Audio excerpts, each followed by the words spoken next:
Last রোজার মাসে একটা কোম্পানি আমার সাথে যোগাযোগ করেছিল এবং এই টাইপের কিছু কোম্পানি এরা যখন আমাদের সাথে যোগাযোগ করে বা আমার যে এক্সপেরিয়েন্সটা সেটা হচ্ছে ওরা প্রথমে ক্লিয়ার কাট কথাবার্তা বলে না। আমাকে বলা হয়েছিল যে there is a gaming website, মাঝে মাঝে T20 দেখায়, এই টাইপের অনেক সেলিব্রিটিরা এটার জন্য ক্যাম্পেইন করে দেয়।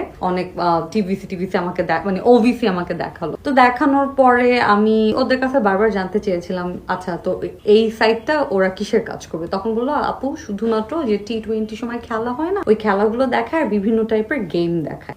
যেদিন ওদের সাথে কন্ট্রাক্টটা সাইন করব আমাকে বলা হলো যে আপু একটা ছোট্ট বাইট দিয়ে দেন। তো যেহেতু আমি এগ্রিমেন্টটা সাইন করেছি এবং একটা টোকেন মানিও আমি নিয়েছিলাম এবং দেওয়ার পরে আমি একটা ছোট্ট বাইট দিয়েছি যে আমি এই সাইটটার সাথে আছি, এই গেমিং সাইটটার সাথে আছি। আমি তো আর জানতাম না যে এটা যে একটা betting website which is very wrong thing and illegal, right? আমি শুধুমাত্র ছোট্ট একটা বাইট দিয়েছি, আমি আসছি এবং আমি খেয়াল করেছি যে দেখবেন যে আমার লিপসিংটা মিলে না, অন্য আরেকটা কোম্পানির নাম বলে, অন্য আরেকটা ওয়েবসাইটের নাম বলে, যেটার সাথে আমার খেয়াল করে দেখবেন যে ওইটার লিপসিং এর সাথে আমার কথা মিলছে না। আমি কখনো কোনো জুয়ার প্রমোশন করব না, কোনো বেটিং ওয়েবসাইটের প্রমোশন করব না, ইনফ্যাক্ট আমি কোনো টেমিং এর প্রমোশনই, মানে আমি এত ভয় পেয়েছি আমি এগুলো কিছুই করব না। This is totally illegal. আমার একদম ধারণা ছিল না, ওরা আমাকে সঠিক ইনফরমেশন দেয়নি।